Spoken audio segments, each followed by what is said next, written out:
ndakubwiza ukuri, isi iragushuka aho iri kukwerekeza siho Imana ishaka.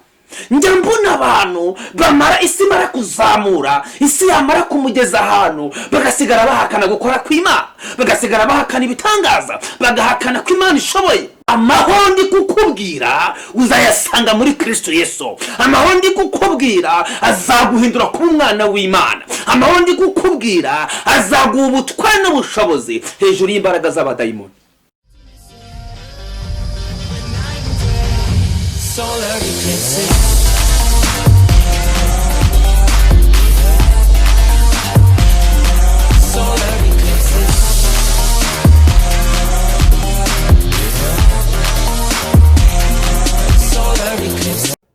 Inshuti bakunzi b'Ikamba TV, nongeye kubasuhuza.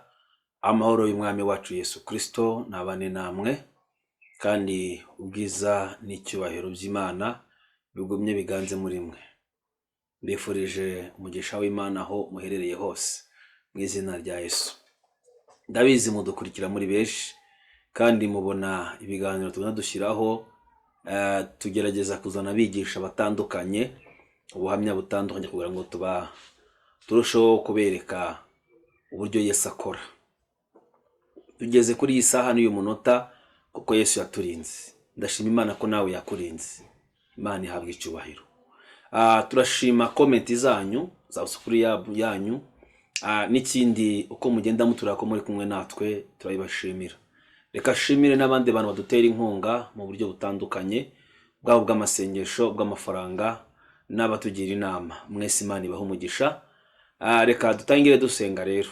Nashimaga mwebwe, ariko n'Imana turayishimiye uburyo duha imbaraga zo gukora uyu murimo. Ntabwo biba byoroshye, ariko turashima abantu badufasha, mukameramani wacu n'abandi bitanga kugira ngo uyu murimo ukorwe. Yesu abahe umugisha. Mwami wacu Yesu Kristo, wewe wapfuye ukazuka, ndagushimiye ko uyu munsi wa none watsinze Satani n'abadayimoni, ugarangiza ukadutsindira icyaha n'igisa nacyo. Ndagushima ko ari wowe turinda kandi ukatwitaho, uko bukeye n'uko bwije tukaba turi amahoro. N'ubu ngubu ukaba uduhaye umwanya wo kuvuga ijambo ryawe. Reka ugiye kuryumva Mana, ntirice mu gutwi ngo ringuke mu kundi, ahubwo reka rishinga imizi mu mutima we, kugira ngo asobanukirwe icyo umushakaho. Ndagushimiye ko unyemereye kandi ko bikoze mu izina rya Kristo Yesu, amen. Nguzaniye ijambo, intego y'iri jambo nzanye ni icyakomeje intumwa za Yesu. Ni iki cyakomeje intumwa za Yesu? Ese wowe ni iki cyagukomeza muri uru rugendo?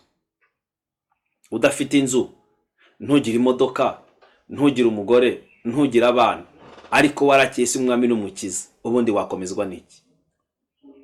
Kubera ko umuntu yakomeraga kubera ibintu atunze, cyangwa agakomera bitewe n'amashuri yize, cyangwa umuntu agakomera bitewe n'umuryango yavukiye. None wowe byose ntabyo, wowe wakomezwa n'iki?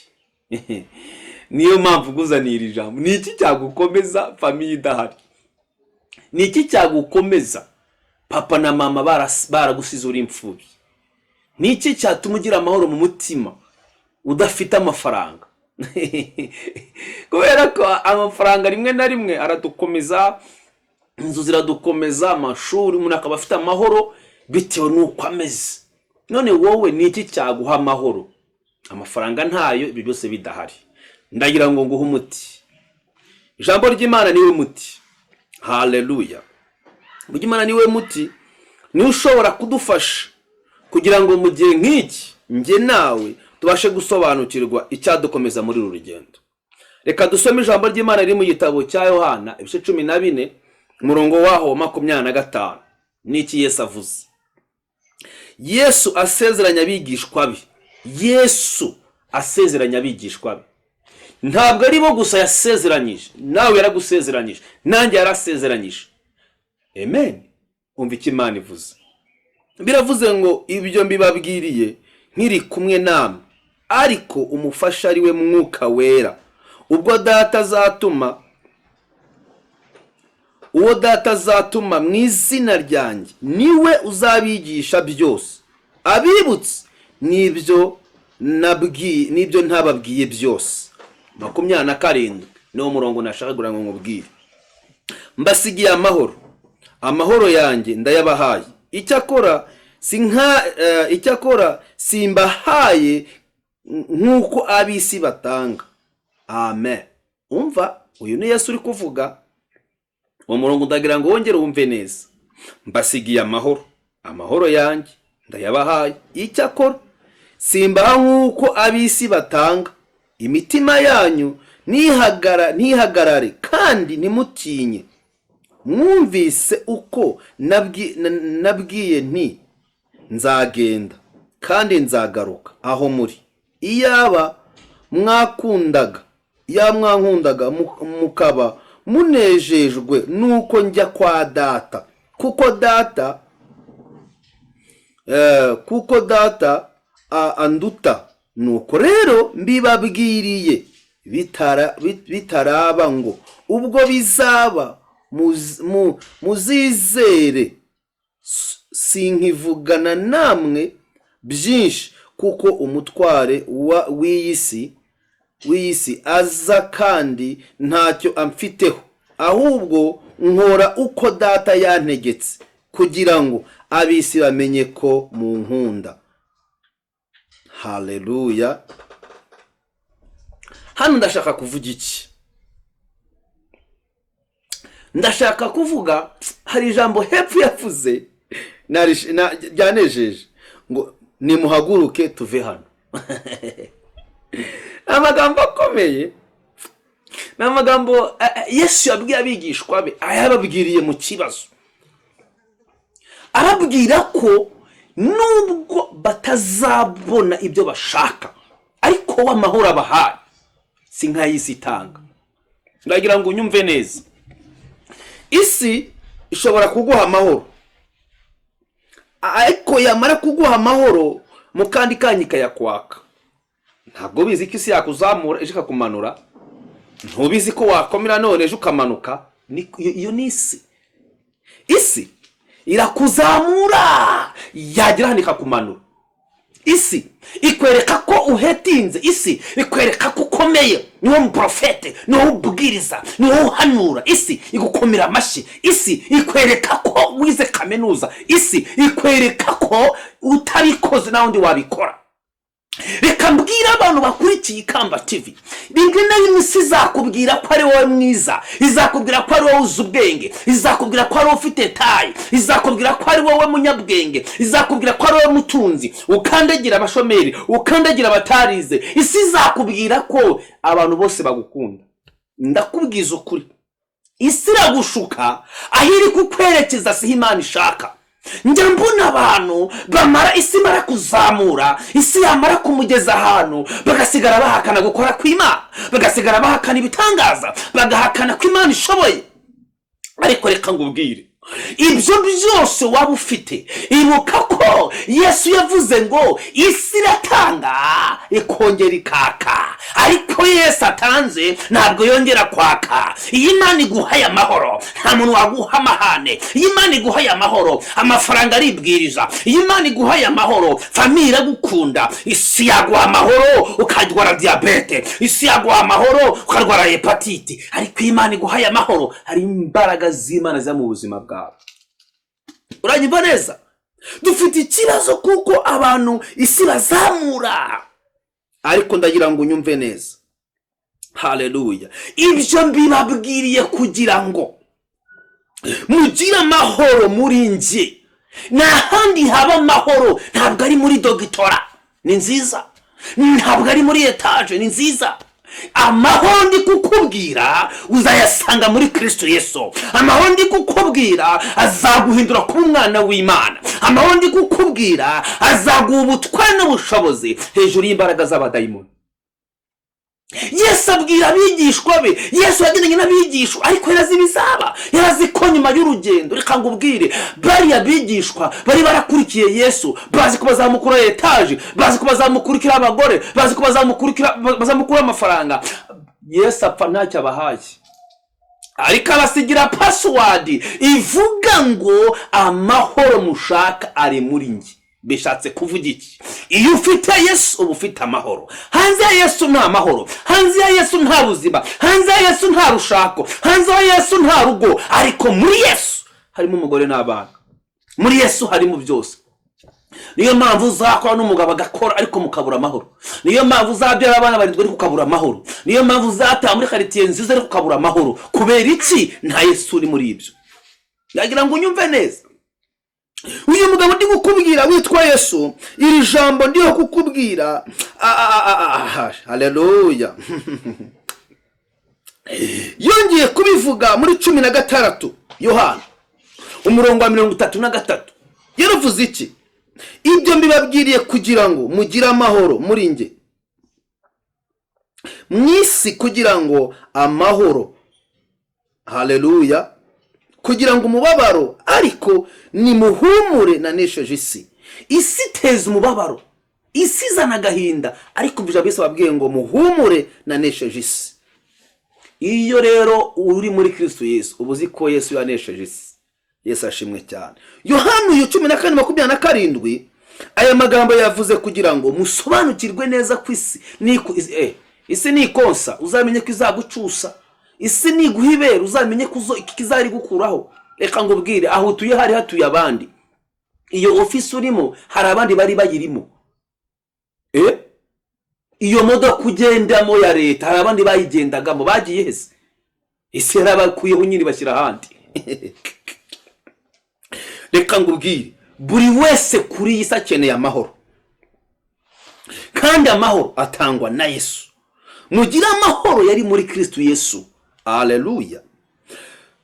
Reka ngubwire, Yesu yarazi ko mu bihe birushya nk'ibi abantu bazaba bikunda, birarira, badakunda ababo, badakunda Kristo, badakunda itorero, badakunda abashumba, badakunda bene wabo, badakunda ababyeyi, ahubwo isi yarabubatsemo. Yesu ashimwe cyane. Ariko Yesu aravuga ngo reka sigijwe ijambo bigishwa banyu ngo mugire amahoro.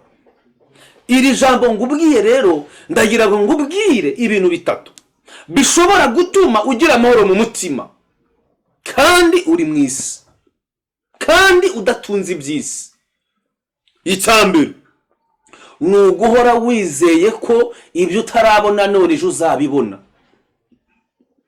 Uguhora wizeye Kristo Yesu, guhora mufitiye ibyiringiro, ibyo biguha amahoro. Icya kabiri kiguha amahoro mu isi ni uguhora uzi ko Yesu Kristo umugambi udahinduka. Icya gatatu kizaguha amahoro mu isi ni uguhora ukeneye kuvomererwa na Kristo. Buri munsi ukumva Yesu yakuvomerera, buri munsi ukumva Yesu mwavugana, buri munsi ukumva Yesu mwagendana, buri munsi ukumva Yesu niwe wabikora. Ugira amahoro. Yesu ashimwe cyane. Haleluya. Rero reka mbabwire iki kintu, isi turimo ni nziza, ariko imikorere y'isi ihakana ubumana. Kuko rimwe na rimwe bazakubwira ngo umutinganye, isi izakubwira ngo utingane, isi izakubwira ngo shiraho tatuwaje, isi izakubwira ngo kora ibi nibi, ariko mukakubwira ngo ibyo wibikora. None se aho rero uri mu nzira ebyiri, kumvira isi cyangwa kumvira Imana. Isi izakubwira ngo rekura umugore wawe ushaka undi mugore wa kabiri, isi izakubwira ngo umugore ufite ntabwo mukigendanye, ariko Imana ikubwira ngo niwe mugore wawe. Isi izakubwira ngo ibisubizo byararangiye, Imana ntiyigikora. Shaka gati cyangwa bapfumu, shaka icyatuma ubona etage n'amazu n'amamodoka, ariko Imana ikubwira ngo ndacyasubiza. Biragusaba gufata Yesu ukamwimika muri wowe, uzagira amahoro. Ese ni gute ushobora kurya dodo ukagira amahoro? Ni gute ushobora kurya kamwe ukagira amahoro? Nuko ugasangira na Kristo Yesu. Reka ngubwire mwene data shuti yanjye, wowe ukunda Yesu Kristo, wibabazwa n'ibyo utarabona, ahubwo nezwa ko ufite umwami wawe. Ubuntu bw'umwami Yesu buracyakora. Yesu aracyakora ibitangaza, Imana iracyahembura abantu, Imana iracyatanga akazi, Imana iracyatanga abagabo. Nta kuri Imana itakura umuntu, nta naheza Imana itageza umuntu, nta kibazo Imana itasubiza, nta ngorane Imana itarangiza, nta ndwara Imana itakiza. Iyo ufite Yesu uranezerwa, iyo ufite Yesu urashima, iyo ufite Yesu ugira ibyiringiro, iyo ufite Yesu uryama mu nzu y'abandi ukabyuka wumva uzubatse yawe, iyo ufite Yesu uracuruza ukumva ejo ibintu bizunguka, iyo ufite Yesu ntabwo usombana kugira ngo utere imbere. Makoside enevo. Iyo ufite Yesu ntabwo bakubwirizwa gukora, iyo ufite Yesu muri wowe ntabwo ushobora kuba ufite Yesu ngo abantu bakubona bashidikanye. No, hari ibintu abantu basigaye babesha ngo umuntu arakijijwe ariko yatambuka abantu bakavuga ngo ntabwo uri umuntu akijijwe. Kubera ikizi? Wewe urashaka gusa n'isi ngo gakiza ngo kari mu mutima. Ntabwo gakiza kaba mu mutima gusa no hanze karagaragara. Ntabwo Yesu yagendera gakiza mu mutima no hanze karagaragara. Ngo yakuza ashimwa n'abantu, yakuza ashimwa ni wabo, ngo abantu bose baramukundaga. None urashaka kutubwira ngo urakijijwe wakiza kari mu mutima? Reka twe tukabone, ntabwo tubona mu mitima. Wowe utuye ahantu uteranya abantu ngo urakijijwe, wowe utuye ahantu nta nubwo wafata ikiro cy'umuceri ngo ugiye umuntu muturanye, abakozi bagukorera birirwa bahangayitse, warangiza ngo urakijijwe. Iyo ugeze mu rugo ntabwo abana baruhuka, warangiza ngo urakijijwe. Oya, uri mu idini ariko ntabwo uri muri Kristo Yesu. Ndagusaba gusohoka mu idini ukaba muri Yesu, niho haba amahoro, niho haba ibyiringiro. Mbonye abantu baba mu idini bagasambana, mbonye abantu baba mu idini bakanywa inzoga, mbonye abantu baba mu idini bakajya mu bapfumu, ariko nabonye umuntu uri muri Kristo Yesu. Oh my God, nabonye umuntu uri muri Yesu ufite ibyiringiro. Ndagira ngo ngubwire, va mu idini ujya muri Kristo. Nugera muri Yesu uzanezerwa, nugera muri Yesu uzakunda umugore wawe, nugera muri Yesu uzakunda umugabo wawe, nugera muri Yesu uzakunda abana bawe. Reka umushiha muri Yesu, nta mushiha ubamo. Reka gusebanya, reka gutuka, reka kubwira abanabi. Muri Yesu habamo umunezero. Ariko uzi umusore uri muri Yesu, uzi umukobwa uri muri Yesu, uzi umama uri muri Yesu, uzi umugabo uri muri Yesu, niyo ubonye urabimenya. Kuki hari abantu bitwa ba murokore? Umuntu akitwa murokore atarigeze aryiyita. Biravuze ngo abantu baramubonye babona yararukotse. Kuroko kasa niki? Nukuroko k'ibyaha. Iyo umuntu yitwa murokore biravuze ngo yarokotse kunywa inzoga, kanyanga, urumogi n'ibindi byose. None babona bya bintu yabirokotseho. We ni kintu warokotseho. Ese reka ngo baze kino kibazo. Imana igushubije wakomeza ugakizwa? Imana igwaye ibintu urugusenge ugakomeza ukaramya Imana? Ese Imana iramuzi ifasha amafaranga wasabye kayaguha wasubira mu rusengero?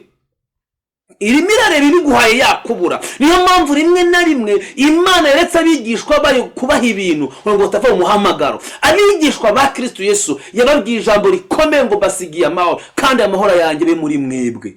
Uwo niwe mugabane bano bantu bakoreye, kandi barangije urugendo neza basanga nyiramahoro. Imana ikugirire neza, Imana yongere kukubaka, Imana iguha amahoro mu mutima kuko ariho ibyiringiro biva. Reka ngubwire, iyo umutima ujugunya amahoro ntabwo wakora ngo bikunde. Bwana sifiwe sana. Sindamva tubona umuti wo kuvura indwara zose, tubona umuti uvura izindi ndwara, ariko sindabona umuti uvura utanga amahoro. Sindabona umuti.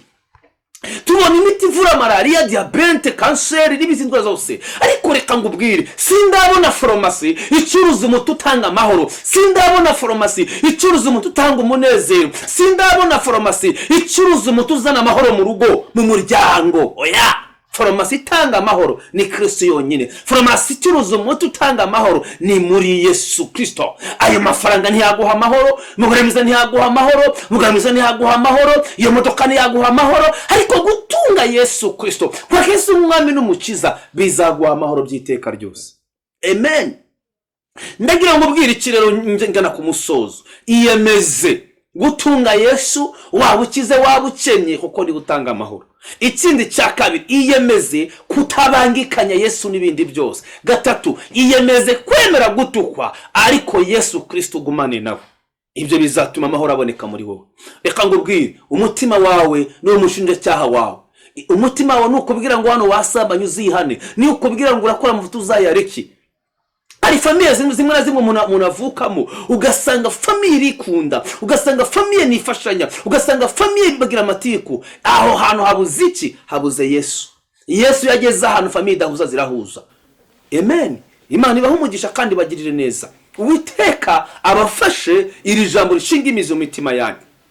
ushobora kumbaza ngo ni kuki Yesu atabwiye abigishwa be ngo abasigiye etaje, ni kuki Yesu atabwiye abigishwa be ngo abasigiye Range Rover, kuki Yesu atabwiye abigishwa be ngo abasigiye gutura ahantu heza? Nuko yari azi ko ibyo bintu bidashobora kuzana amahoro, bidashobora gutuma umunezero uboneka. Abasigira ikiri ngombwa, ibindi byose bizizana. Akira amahoro muri iyo business, akira amahoro mu bana bawe, akira amahoro kubwo buriri uryamye, akira amahoro muri iyo modoka ugendamo, akira amahoro. Ayo marira ufite utwaye Range Rover, ayo marira ufite utwaye Vewiti, ayo marira ufite iduka, ayo marira ufite utaye muri etaje, ayo marira nta kindi cyakuraho na amahoro ya Yesu Kristo. Kandi kugira ngo wakire amahoro nukurekura abapfumu, nukurekura imiti, nukurekura wisiki, nukurekura warage, nukurekura itabi, nukurekura abagore, nukurekura abagabo babandi, ukakira Yesu umwami n'umukiza akaba muri wewe. Naba muri wowe amahoro azaboneka. Uragira ngo se ni gute watunga kanyanga mu nzu ugatunga warage mu nzu na Yesu abe muri iyo nzu? Ntabwo Yesu yakubera aho hantu. Ni gute ushobora kumbwira ngo watunga abagabo batatu, abagabo bane, ngo Yesu aturaho ngaho? Icyo cyumba ntabwo Yesu yacinjiramo. Icyatuma Yesu yinjira muri wowe nuko ugisukura, kuramo uburyarya, kuramo ubuzigaba, kuramo ubusinga, kuramo ubwega, kuramo guturuka ahandi n'ahandi, ushyiremo Kristo Yesu. Rekuramo oko Yesu abe muri wowe. Ndakubwiye yuko Imana ari muremure cyangwa ari mugufi. Ndakubwira ko Imana igira ubwoko. Ngewe nzafasha runaka avuga ko twaturukanye hakurya hise. Ngewe kanaka tuzakora kuko ariko ikibabaje nuko nta Yesu ufite. Reka ngusigire Yesu Kristo kandi umushaka kuramubona. Ndagira ngo ubwire ngo Yesu abigisha ngo basigiye amahoro, kandi amahoro atangwa na Yesu Kristo. Isi ntitanga amahoro, amahoro ava muri Kristo Yesu. Wanyemera ni butake Yesu Kristo gusema ya magambo. Vuga ngo guhera uyu munsi nta Yesu umwami n'umukiza w'ubugingo bwanjye, nanzi cyane igisa nacyo. Mwami Yesu vana mu gitabo cy'urupfu kiri mu gitabo cy'ubugingo. Ndakijijwe mbaye umwana wawe. Ni wowe utanga amahoro kandi niyo nari nkeneye. Nta handi nayakura ni muri wowe. Urakoze kunyemereye kuyampaye, kuko muri kanyanga na wisiki nayabuzeyo, ariko urakoze kuyampaye mwami, mu izina rya Kristo Yesu, amen. Fata ijambo ry'Imana usome kandi ukomeze gusenga, amahoro araza kuza.